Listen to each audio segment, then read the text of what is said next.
Em nome do Pai, e do Filho, e do Espírito Santo. Amém. Queridos irmãos e irmãs, sejam muito bem-vindos hoje para o dia de número 157. Estamos meditando o livro de Macabeus. No dia de hoje, capítulos 11 e 12. Pai nosso que estais nos céus, santificado seja o vosso nome, venha a nós o vosso reino. Seja feita a vossa vontade, assim na terra como no céu. O pão nosso de cada dia nos dai hoje, perdoai-nos as nossas ofensas, assim como nós perdoamos a quem nos tem ofendido. E não nos deixeis cair em tentação, mas livrai-nos do mal. Amém. Ave Maria, cheia de graça, o Senhor é convosco. Bendita sois vós entre as mulheres, e bendito é o fruto do vosso ventre, Jesus. Santa Maria, Mãe de Deus, rogai por nós, pecadores, agora e na hora de nossa morte. Amém. Glória ao Pai, ao Filho e ao Espírito Santo, como era no princípio, agora e sempre. Amém. Queridos irmãos e irmãs, sejam muito bem-vindos. Hoje é o dia de número 157. Com a graça de Deus, estamos avançando. Amanhã nós vamos terminar o primeiro livro dos Macabeus.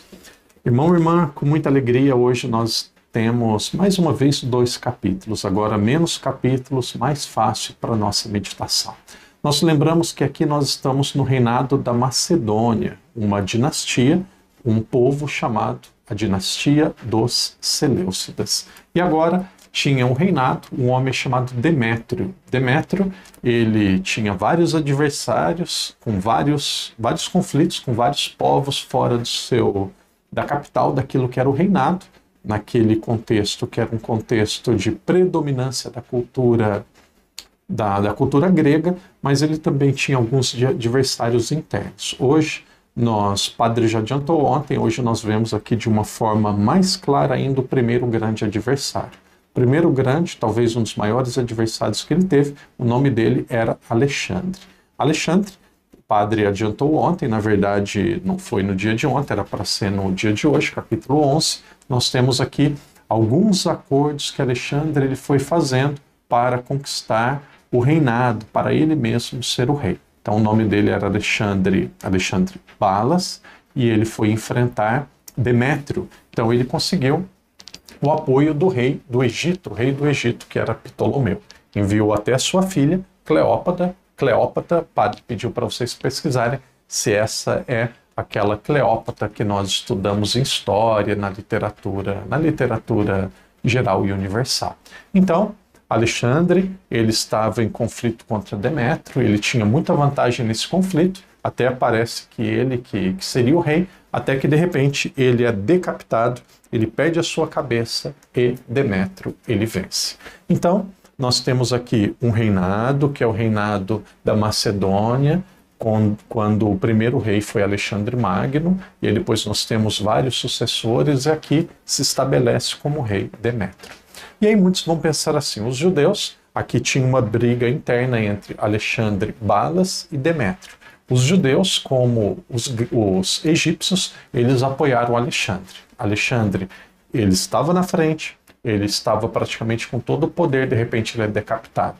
Então a história, o que ela mostraria? A lógica, por não ter apoiado Demétrio e ele ter vencido, que os judeus, que Israel, teria aqui algumas complicações, teria algumas represálias, teria algum sofrimento. Porém, aqui é uma grande surpresa, e no final nós vamos ver que não foi tão bom como parecia. Demétrio, ele começa a procurar apoio e começa a se fazer solidário com os judeus. Por exemplo, a partir do versículo 20, nós já vamos ver que Demétrio ele reconhece Jonatas como sumo sacerdote. Aqui, Judas, que era o irmão dele, já tinha sido declarado sumo sacerdote. Jonatas também é aceito e é declarado como sumo sacerdote. O rei ele se mostra aqui em vários momentos favorável a Jonatas. Por exemplo, no versículo 29, o rei comprazeu-se no pedido e escreveu em favor de Jonatas sobre todos esses assuntos um documento assim redigido. Então Jonatas ele procurou fazer um acordo com Demétrio, e aí ele fez alguns pedidos, depois Demétrio escreveu aquilo que era um decreto, aquilo que era a sua decisão em relação ao povo judeu. Esse decreto está aqui entre os versículos 30 até o versículo 37. Um texto aqui que nós vemos muitos benefícios, muitas qualidades. Eu escrevi aqui, decreto positivo para os judeus. Porém, Demétrio, ele continuou sendo rei. Aqui ele fez apenas um pedido para os judeus, para Jonatas, que enviasse tropa para ele, que enviasse militares, pessoas para combater diante dos adversários, dos inimigos que ele ia ter. E aí, vocês podem ver ali nos versículos de 42 a 43, Jonatas, principalmente no 44, Jonatas envia 3.000 homens muito aguerridos, que apresentou-se ao rei e esse alegrou-se com a sua vida. Então, o rei Demétrio promete que não vai ter mais taxas contra Israel, que eles não, na verdade, o termo que aparece na escritura é judeus, que não vão ter mais taxas, que vão ter liberdade de culto, que Jonatas seria o sumo sacerdote. Aqui parece que o rei, ele tinha um apreço, estava cada vez mais dando liberdade para o povo. Porém, por questões militares, acontece que o reinado, de novo, que era de Demétrio, ele começa a ficar dividido e o povo começa a ficar contra ele. Os judeus apoiam Demétrio, apoiam aquele que era o rei acaba tendo mais força, acaba tendo superioridade em relação à força mesmo diante do povo. E aí Demétrio, ele tem um período ali de mais paz, de mais estabilidade. E aí como que ele começa a tratar os judeus, como que ele começa a tratar o povo de Israel? Ali a partir do versículo 52 nós vamos ver isso. E assim o rei Demétrio voltou a sentar-se no trono do seu reino, e a terra ficou tranquila diante dele. Aqui o versículo 53. Mas faltou a todas as promessas feitas, distanciou-se de Jonatas e, longe de retribuir os serviços que este lhe havia prestado, começou a causar-lhe muitos dissabores. Então, o povo judeu, eles tinham a sua terra, tinham a sua cultura, a sua religião, depois eles começaram a ser invadidos por aquilo que era o reino mais forte na época, que era a Macedônia, ou a dinastia, o reinado dos Seleucidas. E aí os judeus muitas vezes defendem, tem um período de paz, depois tem outra guerra, foi assim com Matatias, depois foi com Judas, com Jonatas também não foi diferente. Demétrio, ele fez um acordo de paz e pediu tropa para o seu reinado. E aí os judeus enviam a tropa, mas ele é infiel àquilo que havia sido prometido, e aí começa novamente a perseguição aos judeus. Porém, Demétrio, ele novamente tem algumas dificuldades internas, ele começa a correr risco de vida e ele foge. E aí fica no lugar dele uma criança, uma pessoa que ainda é muito jovem, que não tem nem idade ainda para ser o rei, fica no lugar dele Antíoco. E aqui é outro Antíoco, que não é aquele mesmo que foi visto no começo aqui do livro. Então, esse Antíoco, ele começa a reinar mesmo sendo muito jovem. Aquilo que foi o conflito de Demétrio com aquele que era o usurpador, que queria ficar no lugar dele, que era Alexandre Balas. Aqui Demétrio, ele precisa fugir e fica alguém no lugar dele. Quem fica no lugar dele é Antíoco. E aqui surge um novo conflito. O conflito agora não é com Alexandre, mas o conflito agora é com um homem chamado Trifão, que também é um usurpador que quer tomar o poder dele. Muitos vão dizer assim: padre, o que isso tem a ver com a palavra de Deus? Padre, o que isso tem a ver com a revelação de Deus, com religião? Nós temos uma ideia de Bíblia só de coisas espirituais. Veja, a Bíblia narra e conta a história concreta de um povo. Aqui os israelitas, depois do exílio da Babilônia, eles estavam se formando, se organizando. Aconteceu isso com Neemias, que era o governador, depois acontece com Esdras, que era o sacerdote. Porém, vai mudando o reinado, vai mudando o rei, muda a forma deles tratarem as colônias. E aqui os macedônios, primeiro governado por Alexandre Magno, eles foram muito cruéis, muito cruéis, não só querendo dinheiro, mas querendo impor a cultura grega nesses povos. E aí os judeus, muitos deles já haviam aceitado a cultura grega, já tinham aceitado de forma passiva tudo isso, e aí vem uma reação. E aqui nós estamos no século II, aproximadamente anos 150 a.C., e essa reação vem por Matatias, Judas Macabeu, depois vem pelo seu irmão Jonatas. E aí depois da morte de Jonatas, vamos ver isso a partir de amanhã, quem fica no seu lugar e vai continuar a defesa é Simão, que é o seu irmão. E aí depois, com a morte de Simão, fica um de seus filhos, que o nome dele era João.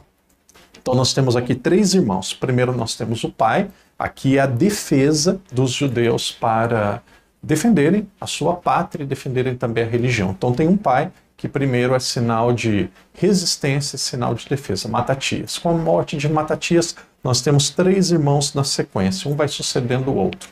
Judas, e aí depois nós temos Jonatas, e aí depois nós temos Simão. E aí, amanhã nós vamos ver isso também, junto com Simão. No lugar de Simão, depois ficou João. Então aqui é um contexto de guerra, que o povo precisa se defender. Quando morre um, o outro fica no lugar dele. E aqui nós vemos que os judeus eles não procuram conquistar povos estranhos. O que eles procuram é defender, proteger a sua terra e a sua religião. Vamos adiante, capítulo 12, de forma breve. Capítulo 12, novamente, nós voltamos aqui um diálogo dos judeus com os romanos. Os romanos cada vez mais crescendo, cada vez mais tendo poder, diante desse grande conflito que os judeus tinham contra o Império da Macedônia. Eles precisavam, sem dúvida nenhuma, rezar, sem dúvida nenhuma se preparar militarmente, mas precisavam também ter apoio de outros povos, talvez de outro império, para conseguir se defender. E aqui nós vamos vendo que Jonatas, ele enviou alguém para Roma, enviou alguma pessoa no lugar dele que conseguiu falar com o Senado. Versículo 3. Os enviados, pois, dirigindo-se a Roma, entraram no Senado e disseram. E aí vai dizer, o sumo sacerdote Jonatas, começo do capítulo 12, os judeus, eles oferecem aliança. Eles pedem para fortalecer a amizade que eles já tinham com os romanos. E aí, esta amizade, esta aliança, ela vai sendo edificada. Aqui interessante, eu grifei na minha Bíblia, e eu mostro aqui para vocês, está no versículo 9, capítulo 2, versículo 9, que o padre já mostra aqui do lado também, a Bíblia toda grifada, vocês veem aqui também, tá? Tem muitos grifos aqui. Aqui vai dizer assim no versículo 9, quanto a nós, embora não precisamos de tais coisas, pois temos por consolo os livros sagrados que estão em nossas mãos, eles dizendo que são defendidos por Deus. E aí quando fala nos livros sagrados, aqui já começa a composição, começa a seleção daquilo que seria o Antigo Testamento. Então haviam muitos livros falando de Deus, falando da aliança de Deus com seu povo. Mas aos poucos os judeus vão selecionando aqueles livros que seriam livros sagrados. Então a pergunta é, se aqui nesse livro, aqui nesse texto, já diz da seleção dos livros sagrados, isso daqui é um grande sinal que esse texto também depois seria um livro sagrado. E aí o livro de Macabeus, para nós católicos, é um livro sagrado, para os nossos irmãos separados, esse livro acabou sendo tirado da Bíblia. Para os protestantes, 7 livros foram tirados da Bíblia, aproximadamente por 4 razões principais. Que não foram escritos em Israel, que não foram escritos em grego, alguns, e aqui talvez um critério muito claro também, todos os livros que foram escritos depois de Esdras e Neemias. E aí eles colocam também que não estão de acordo com a Torá, mas principalmente essas 3 razões. Vamos continuar aqui nesse capítulo 12, são conteúdos relacionados à história, conteúdos relacionados a um período histórico que é de muita batalha e de muita guerra. O começo ali do livro até o capítulo 4 parece que é mais leve, tem uma linguagem assim mais religiosa, que é combate à guerra mesmo, mas vemos aqui como que o povo foi valente para defender a sua fé. Então, o começo do capítulo 12 mostra essa aliança aqui, o reforçar da aliança dos judeus com os romanos. É narrado as vitórias que os judeus tiveram, como que eles guerrearam contra outros povos e como que a vitória deles vinha principalmente do céu.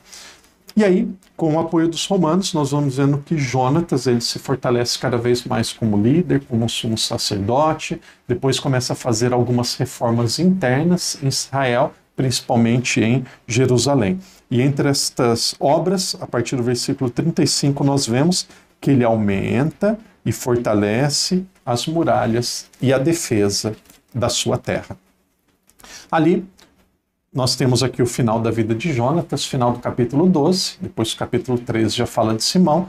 No capítulo 12, nós vamos vendo como que vem a morte de Jonatas. Aqui nós lembramos de Trifão, que era alguém que queria tomar o reinado de Antíoco, antigamente era Demétrio, depois Antíoco, e aí este Trifão, ele mente, ele arma uma emboscada contra Jonatas, e aí esse Trifão ele acaba entrando também na Galileia, acaba invadindo o território dos judeus, e depois, no final do capítulo 12, nós temos a morte de Jonatas. E com a morte de Jonatas, como é de se imaginar, como ali imediatamente não tinha um líder, um grande valente, um grande guerreiro morrendo, os povos vizinhos observam e veem que os israelitas, que os judeus estavam frágeis, e aqui começa de novo uma nova investida contra o povo de Israel. Aqui começa novamente um momento que seria de grande desafio. Querido irmão, querida irmã, como o padre começou, eu gostaria de fazer um amarrado de novo. Estamos praticamente aqui há 150 anos do nascimento de Jesus. Nós começamos lá dos judeus, começamos lá no começo do judaísmo com Abraão, nós passamos por alguns impérios, o Egito, a Síria, depois a Babilônia, os persas, aqui nós temos a Macedônia.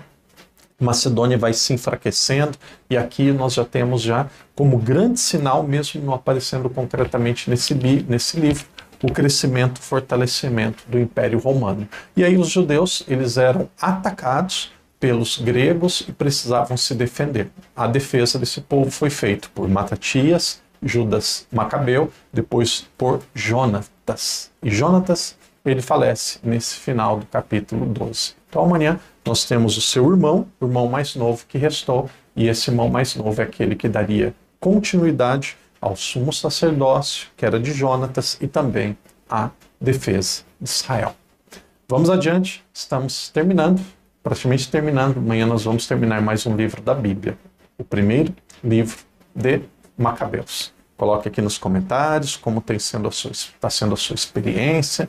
Muitas vezes o padre, eu penso e tento fazer de uma forma dinâmica, que possa atrair, mas história é história. História é história, não tem como mudar nomes. Aqui está a Bíblia do padre, ó, vocês veem, a Bíblia de vocês também já deve estar assim, cheia de grifos. Então, história é história, não tem nome. Para as coisas ficarem claras na minha cabeça, ó, eu tenho aqui o meu resumo, tenho que ler, eu tenho que escrever, e aí depois aqui embaixo faço aqui também algumas anotações. Então, história é história. Às vezes o padre repete alguma coisa para que fique claro na nossa cabeça, para que a gente não perca o conteúdo central daquilo que está acontecendo. Estamos bem próximos do nascimento de Jesus. A história vai caminhando, caminhando, caminhando. Quando terminam os livros históricos, que a história termina, e aí nós vamos começar os livros proféticos. Pulamos o bloco de livros sapienciais e vamos para os proféticos. Para quê?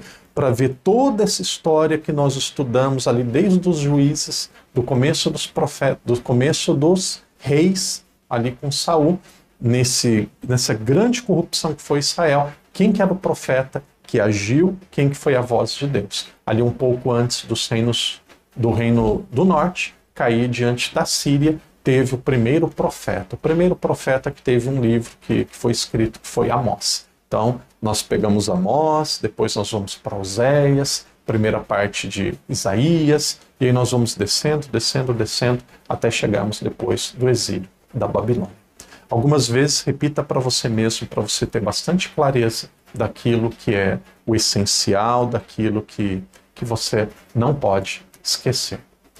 Novamente, antes da bênção final, se você deseja, dia 18 de julho, com a graça de Deus, estaremos fazendo uma peregrinação para a Turquia, Polônia e Itália. Aquilo que vocês ouvem, assistem nos vídeos, muitos desses lugares nós pisaremos, estudaremos pessoalmente, teremos missas todos os dias. Então você que acompanha o canal, seja muito bem-vindo.